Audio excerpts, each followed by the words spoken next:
This episode's brought to you by Loot Crate. Would you classify yourself as a geek, gamer, or pop culture nerd? Then this is the subscription box for you. For less than $20 a month, you get 6 to 8 items of gamer and pop culture licensed gear, apparel, collectibles, unique one-of-a-kind items, and more. Make sure to head to lootcrate.com/kfgames and enter code KFGames to save $3 on any new subscription.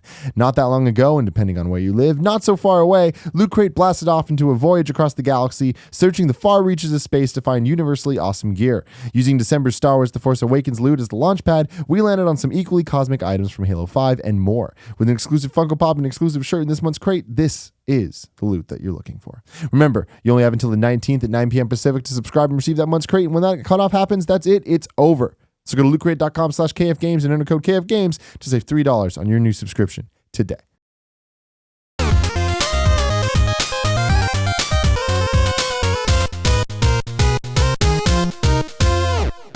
Second topic of the day. Why are games so broken? Colin, I'm going to let you kind of like lay out the land for this one. Yeah, I think that we've hit a somewhat of a critical mass with the nature of the way games are being launched, and the acceptance in gaming society is aware that this is kind of the new status quo, and this is disturbing to me, and it's different than the way games used to be released. Now, games used to be released in a vacuum. If a game was broken in any way, then a game was broken forever. And there are examples of games, even back on back a long ways, that were fundamentally broken, and or ways that you could break them fundamentally.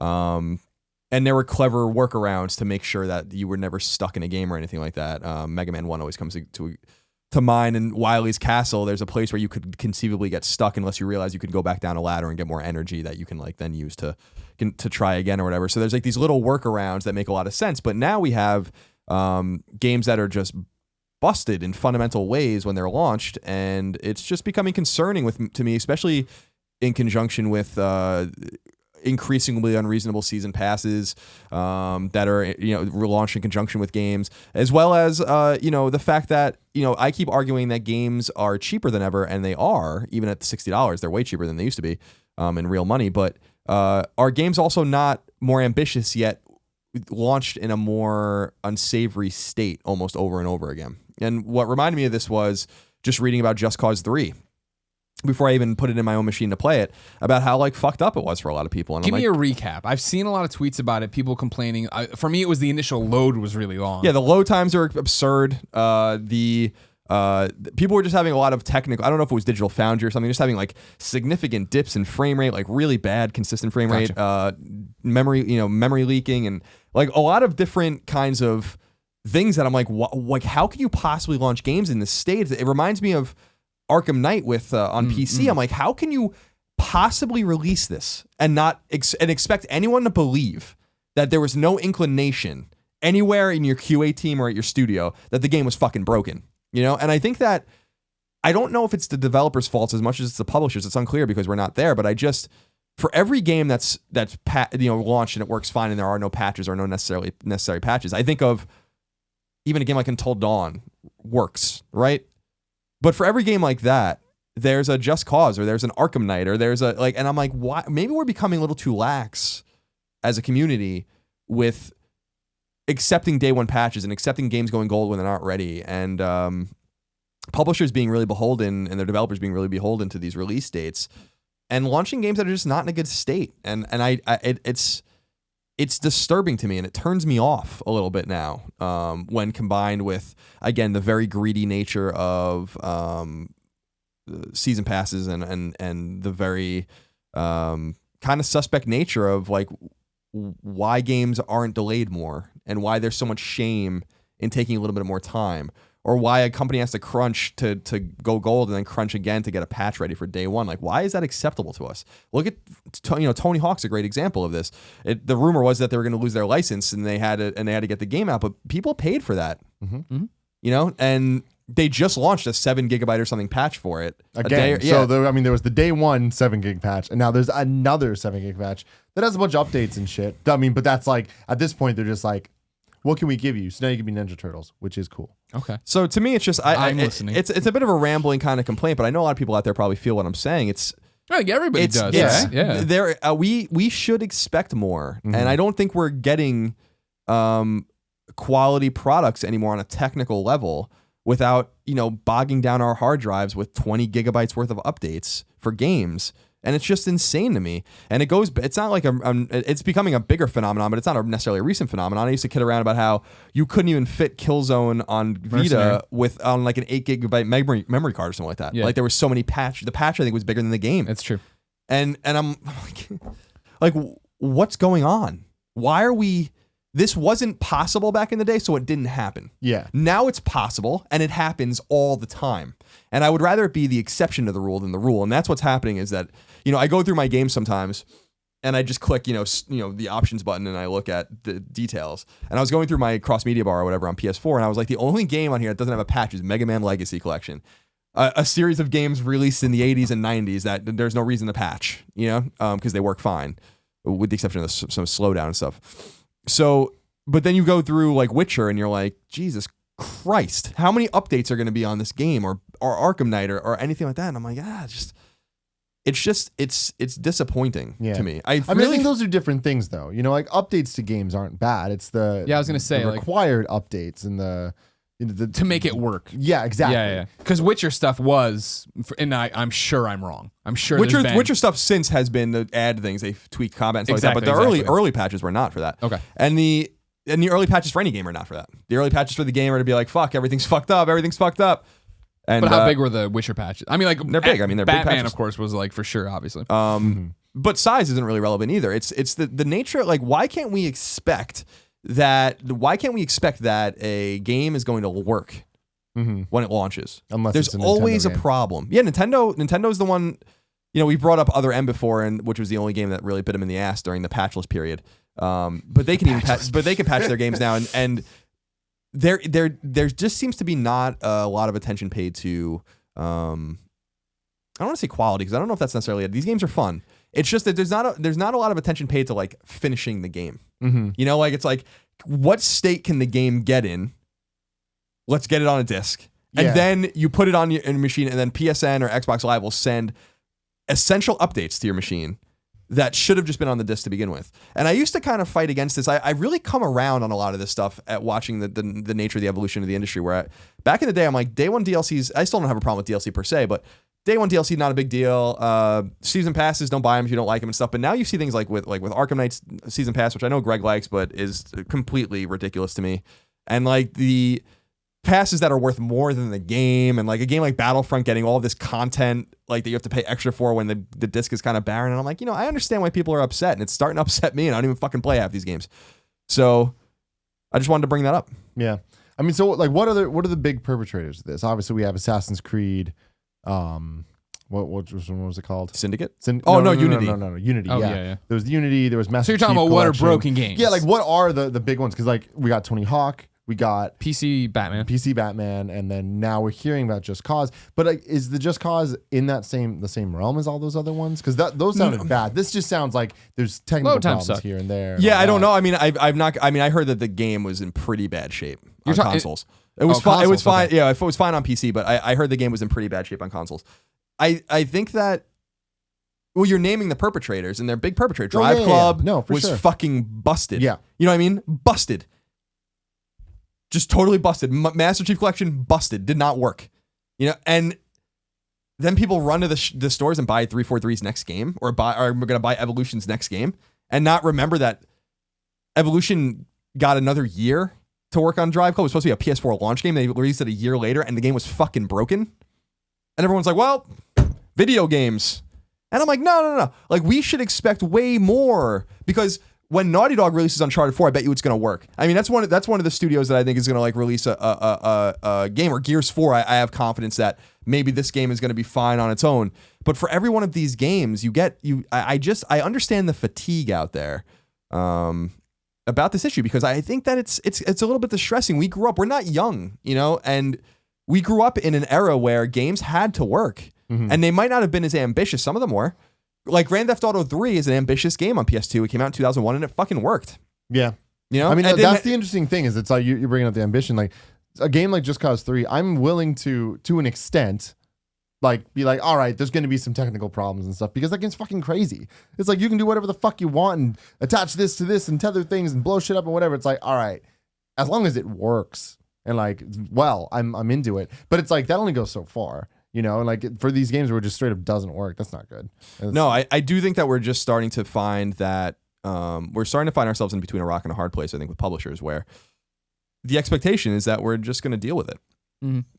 Real quick now, to your point where you're talking about, people rushing to buy 343's game, we did see Assassin's Creed Syndicate dip this year on day one, and people did attribute that to the fact that Unity was so fucked up that people wanted to see what happened here. We did, and Halo's numbers dipped too. The to the point where GameStop in their financials said how like Halo 5 sales and Battlefront sales, I think, were unimpressive or didn't reach expectations. So people are starting to learn, but it doesn't. It's these are little like dents in the armor, right? Sure. They're not. 343's game was profitable, and I don't wish anything against 343. It was just an example of, or Assassin's Creed, where it's just an example of like, are we rushing games? Are we expecting too many games too soon? It's not the gamer's fault. That's the only thing that I know for sure is it's not the gamer's fault because they've been trained to expect an Assassin's Creed every year. They've been trained to expect that they're going to get a Halo game that really works. They've been trained to expect, well, DICE really botched their last game, but this is a great example. Like, but Battlefield, the last Battlefield was fucking broken too. Yeah. For some people, it was broken like in perpetuity. I remember people talking about that like that. It's not fixed for some people at the time that I was still bitching about it, which was a while ago.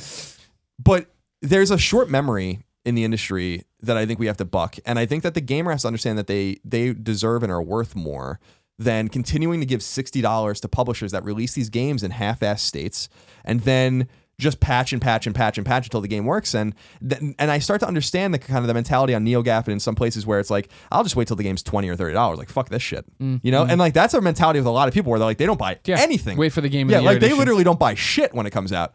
And I'm like, man, how can you resist playing blah, blah, blah? But then you understand, well, when you play a game like Fallout 4, which you should expect is going to have a lot of problems because that's kind of Bethesda's MO and like their game is huge and there's a lot of different ways it can break and all that kind of stuff. And I don't really hold that against them because I do think their games are quite ambitious. I think that they're kind of the exception to the rule. You can't really blame a person for saying like, well, everyone that bought Fallout 4, the 5 million people that bought it day one or whatever, you are all the QA testers. I'm going to sit back and wait 3 months. I'll buy the game for half the price you paid for it. And it's going to work a lot better than you paid it, when you played it. And it's like, yeah, that makes a lot of sense. So Just Cause was one of those games that just brought that up in me where I was like, just reading about it, I haven't played the game nearly enough to have experienced anything myself. But when people are complaining, like when there's explosions and a lot of shit going on the screen, which is what Just Cause is all about, and then the game just halts, I'm like, well, that's a fucking problem, isn't it? So I just wanted to bring that up. It was something I approached you about it because I know a lot of our viewers out there are really quite passionate about this as well. And I think that it's like putting weight. It's like encumbering someone over and over again with a lot of bullshit. Well, the season pass kind of sucks, but you'll buy it. And like, yeah, the game doesn't really work very well, but give us like a couple months and we'll fix it for you maybe. And this game ate your save. Well, sorry about that. And this game runs at 15 frames a second sometimes. Well, my apologies for that. And the servers are down for a month on this game. Well, we tried our best. We did our 2 week before launch beta to try things out. And it's just like after a while, I look around, I'm like, you know what, fuck this. Like I'm becoming one of those guys where I'm like, almost like very Jim Sterling. Like I have a lot of respect for because you've been saying this shit for a long time. Do you think that it's online has made things worse rather than better? Because what you're talking about with like saves getting eaten and stuff, like that's not new. I remember when Killzone 2 would fucking reset for no reason, and I was almost general whatever the Warrior fuck. Within. Right. No, there were problems with the first Metal Gear, if I remember correctly, too. That like there are games that you could fundamentally break back in the day. Absolutely. And the internet allows those things to be patched and fixed. It happened with Metal Gear 5. Metal Gear Solid 5, where there were ways to break the game. Right, and they had to really patch it. And we were talking about Other M, where like you had to send your memory card for your Wii U into Nintendo.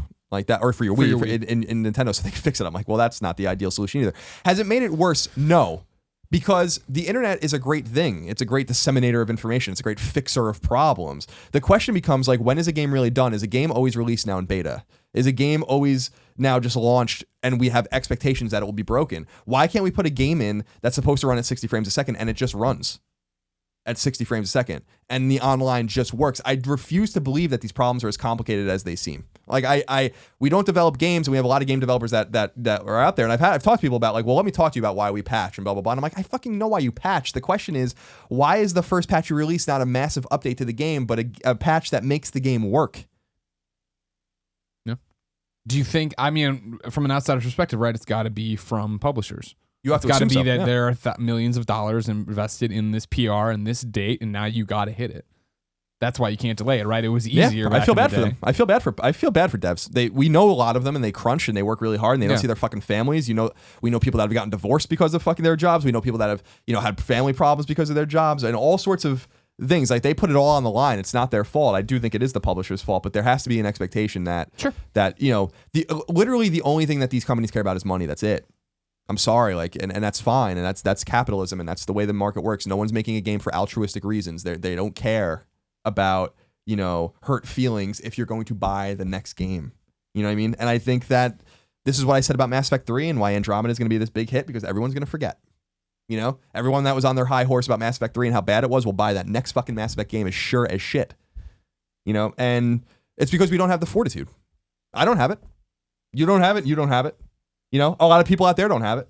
Like where it's a company like really fucks you, and they release a bad product, and you see the name, like with Arkham Knight, you bought Arkham Knight on PC, right? WB. And then a few months later, Mad Max comes out, which is a great game, and a game that actually works pretty well, in my opinion. And you see WB on it again, and you're like, well, I'll buy it. It's just as an example. So I think that we just have to we have to find a new way to look at the industry and look at the way the games are being released and demand more, because it's becoming a bit of a joke in my mind. The exception to the rule is now when a game works.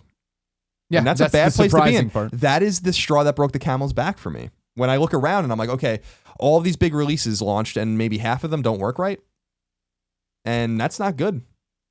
That's just not good for the industry. It's not good for gamers. It's not good for the platform holders. It's not good for the publishers. It's not good for the developers. But if the status quo has remained and the money keeps flowing in, then you just get the same shit over and over again. And maybe Syndicate selling poorly, or not poorly, but selling worse than Unity will send a message like, maybe we don't need an Assassin's Creed game next year. Oh, that won't happen. No. Why don't you relax? It's the same thing with Watch Dogs. Watch Dogs was in bad shape, right? Like Watch Dogs launched and it was underwhelming to a lot of people. I played it for a few hours and I'm like, oh, I'm done. And maybe that was definitely a sign to Ubi where I was like, let's go dark again. We don't need, I'm sure that they wanted Watch Dogs 2 out way quicker. Mm-hmm. Yeah. So there are signals in the ether, as it were, but I still think that we need to demand more. And this is where I think the indie games and the salvation that a lot of these games kind of give gamers that really like playing games, because a lot of these games do work. Yeah, but that's like the opposite side of the spectrum, right? Where how many indie games do we know that have been talked about for years and just don't come out because now they don't have anybody on their back to make them hit the day. And I'm not saying that's better or worse, whatever. I'm just saying they have the opposite problem, right? Where Jonathan Blow and The Witness are like, it'll be done when it's done. And it just keeps going. Yeah, where the fuck is Bastion Vita?